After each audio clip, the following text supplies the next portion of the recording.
Yeah. What? Espresso machine, industrial stove. We'll take that for sure. We'll take that for sure. Maybe not the bike with the desk. I'm not going to sit there and make an espresso, No, please. don't be ridiculous. No, we'd hire somebody to do that for us.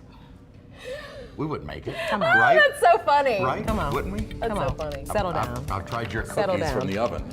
I don't want you making. Oh, we're going I there. don't want you making coffee. We're going there. Oh, My they're like hockey goodness. pucks. Ouch. Since then, I have made some lovely brownies. Cookies, too. Prove it. And I might bake a cake.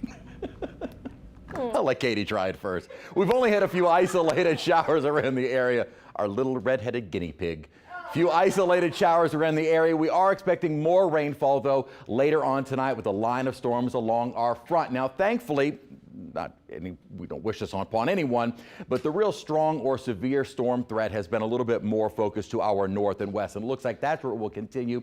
We'll be watching the southern end of this line as we head into the overnight hours. We'll also look on satellite to see where those thunderstorms are kind of blossoming and indicating they're kind of intensifying or at least strengthening. So I don't think we're really going to have much of the severe risk overnight tonight, but some gusty winds certainly possible within the storms. But we also have a wind advisory in effect, so the winds have been pretty brisk all day long. That will continue through the night and overnight, and then may see some strong isolated wind gusts within some of the cells along the front itself. And then the timing of it after midnight, probably moving across the North Shore into Mississippi by about 3, maybe about the time it moves in more the metro area down the bayou. Continues over the next couple of hours by about 5 to 6 a.m. really exiting the region. And then for the morning commute, for most of us, I think we will be mostly dry.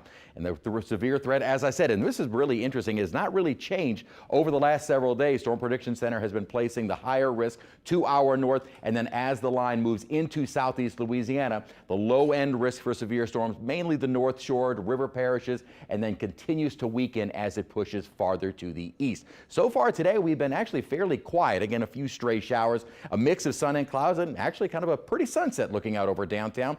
It was warm, though, not record warm, but way too warm for this time of year. 73 degrees, our current temperature. Dew points are high in the mid and upper 60s, so a muggy air mass. Today's high 77, not quite the record, but boy, close enough. And our morning low, again, 66, above the average high for this time of year. In the 70s outside at the moment, and even behind the front, temperatures are not going to dramatically drop. We'll start off the day tomorrow in the lower 60s. What I think we'll really feel more so with this front is a drier air mass. Dew points in the mid upper 60s.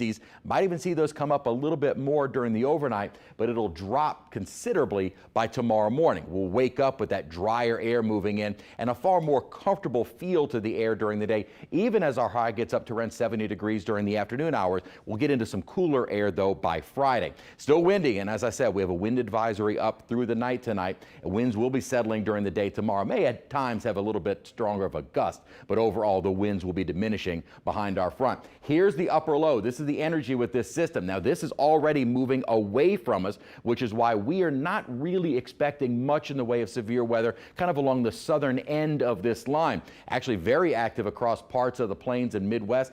Getting in some snowfall, so there is some colder air associated with this. We really won't get into the cooler air until kind of the secondary boundary moves through on Friday. So highs tomorrow in the 70s once the front moves through, and then highs in the lower 60s. Notice, though, cloud cover starts coming right back in. Another disturbance will be headed our way for the weekend. That's going to bring in that chance for showers on Saturday. Now, as far as the timing goes, may have more breaks in the rain and less rain coverage during the early part of the day on Saturday, with increasing rain coverage during the latter part, the afternoon and evening. So not an all-day rain. Not everyone will see the rain, but rain coverage is looking to be on the higher side for Saturday. We'll have the rain Saturday going into early Sunday. Now, Sunday on the whole looks dry. We'll see another disturbance bring in yet another chance of rain on Tuesday. So our temperatures will finally start coming down, but we're going to see the ups and downs of rain chances through the next 7 days.